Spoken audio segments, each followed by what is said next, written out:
नमस्कार। America Israel Iran युद्ध के मोर्चे से अच्छी खबर आ रही है।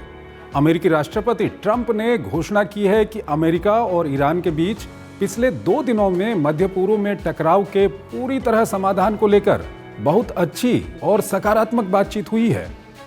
ट्रंप ने आगे जानकारी दी है कि वॉर डिपार्टमेंट को निर्देश दिया है कि ईरान के बिजली संयंत्रों और ऊर्जा ढांचे पर सभी सैन्य हमलों को 5 दिन के लिए टाल दिया जाए। उन्होंने ये भी बताया कि संघर्ष का हल निकालने के लिए पूरे सप्ताह बातचीत होगी।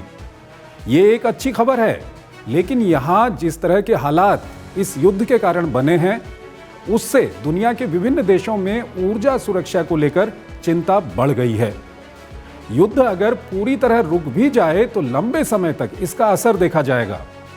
भारत भी इससे अछूता नहीं है और भारत की इन चिंताओं और इनके असर से अपने नागरिकों को बचाने के लिए भारत क्या कदम उठा रहा है, ये जानकारी खुद प्रधानमंत्री मोदी ने लोकसभा के जरिए पूरे देश को दी।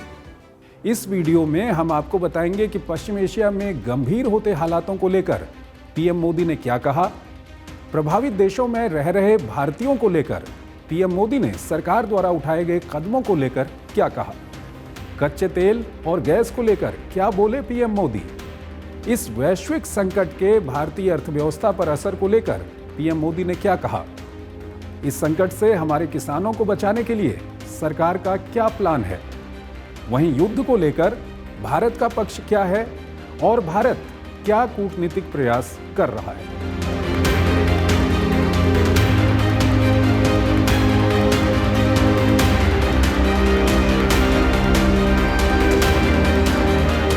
और आइए अब सबसे पहले आपको बताते हैं कि पश्चिम एशिया में युद्ध की परिस्थिति को लेकर पीएम मोदी ने क्या कहा।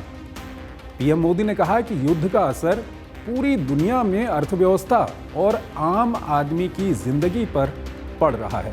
पीएम मोदी ने कहा कि इस संकट ने भारत के सामने आर्थिक, राष्ट्रीय सुरक्षा और मानवीय चुनौतियां खड़ी कर दी हैं। तेल, गैस सहित हमारे व्यापार का महत्वपूर्ण रास्ता इसी इलाके से गुजरने के कारण ये चुनौतियां और बढ़ गई हैं।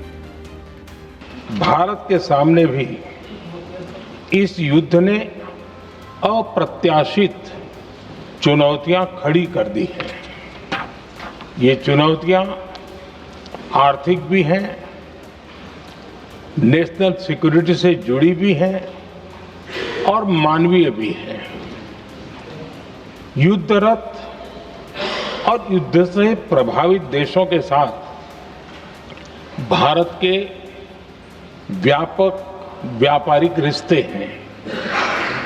जिस क्षेत्र में युद्ध हो रहा है वो दुनिया के दूसरे देशों के साथ हमारे व्यापार का भी एक महत्वपूर्ण रास्ता है। पीएम मोदी ने ये भी जानकारी दी कि इस संकट के समय प्रभावित देशों में रह रहे भारतीयों की पूरी मदद की जा रही है। भारतीयों की सुरक्षा हमारी प्राथमिकता है, ये प्रधानमंत्री की ओर से कहा गया। उन्होंने बताया कि अब तक 3,75,000 से ज्यादा भारतीय स्वदेश लाए जा चुके हैं।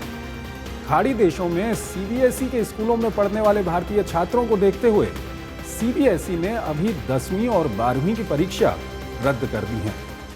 युद्ध शुरू होने के बाद से लेकर अब तक 3,75,000 से अधिक भारतीय सुरक्षित भारत लौट चुके हैं।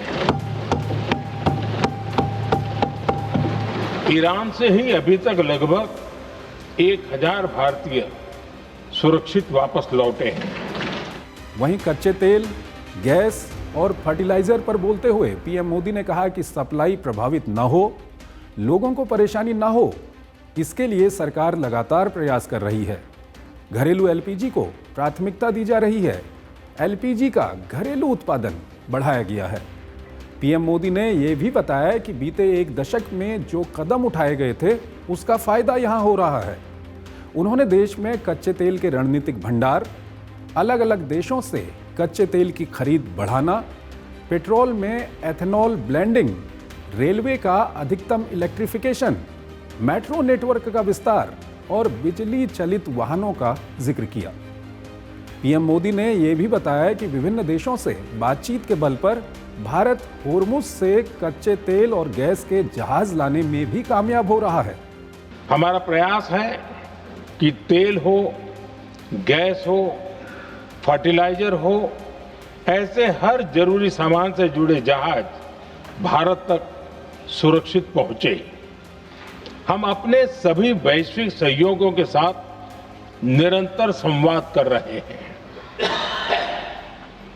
ताकि हमारे मैरीटाइम कॉरिडोर सुरक्षित रहे। ऐसे प्रयासों के कारण बीते दिनों हॉर्मुज स्ट्रेट में फंसे हमारे कई जहाज भारत आए भी हैं। प्रधानमंत्री ने यह भी जानकारी दी कि अंतर मंत्रालयी ग्रुप इस वैश्विक संकट के समय रोज बैठक कर सामने आ रही चुनौतियों से निपट रहा है। पीएम मोदी ने किसानों को लेकर कहा कि पिछले कुछ सालों में जो कदम उठाए गए हैं उससे देश में पर्याप्त अन्न का भंडार है। खरीफ की बुआई के लिए खाद की कोई कमी नहीं है। उन्होंने किसानों को विश्वास दिलाया कि सरकार उनकी हर संभव मदद करेगी। देश के किसानों ने हमारे अन्न के भंडार भर रखे हैं, इसलिए भारत के पास पर्याप्त खाद्यान्न है। हमारा ये भी प्रयास है कि खरीफ सीजन की ठीक से बुआई हो सके। सरकार ने बीते सालों में आपात स्थिति से निपटने के लिए खाद की पर्याप्त व्यवस्था भी की है।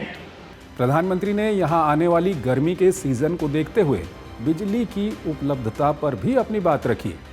कहा, देश में पर्याप्त कोयला है, वहीं देश में 250 गीगावाट नवीकरणीय ऊर्जा का उत्पादन हो रहा है। पीएम कुसुम और गोवर्धन जैसी योजना ऐसे संकट के समय काफी मददगार हो रही है। देश में परमाणु ऊर्जा का भी यहां पीएम मोदी ने जिक्र किया। यहां पीएम मोदी ने भारत की कूटनीति का भी जिक्र किया। पीएम मोदी ने कहा कि वो पश्चिम एशिया के सभी नेताओं से बात कर रहे हैं, सबसे बात कर तनाव कम करने और संघर्ष को खत्म करने के लिए कह रहे हैं।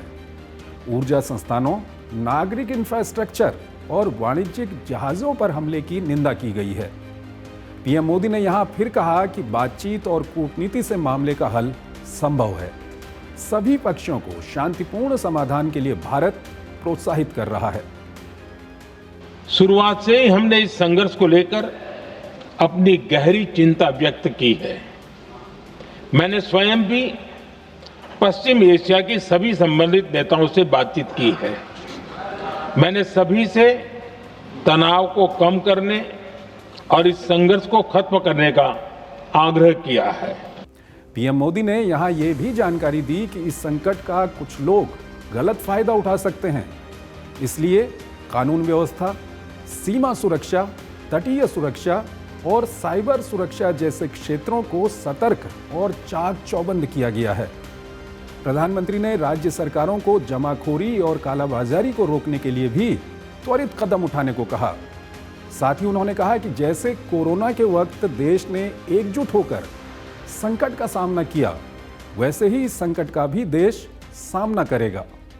इस युद्ध के कारण दुनिया में जो कठिन हालात बने हैं, उनका प्रभाव लंबे समय तक बने रहने की आशंका है। इसलिए हमें तैयार रहना होगा, हमें एकजुट रहना होगा। तो आपने देखा, इस वैश्विक संकट के समय सरकार पूरी तत्परता के साथ इस संकट से निपट रही है। आपसे हमारी अपील है कि इस संकट के समय आप केवल आधिकारिक स्रोतों से जानकारी लें, घबराएं नहीं और ऊर्जा की बचत करें। नमस्कार।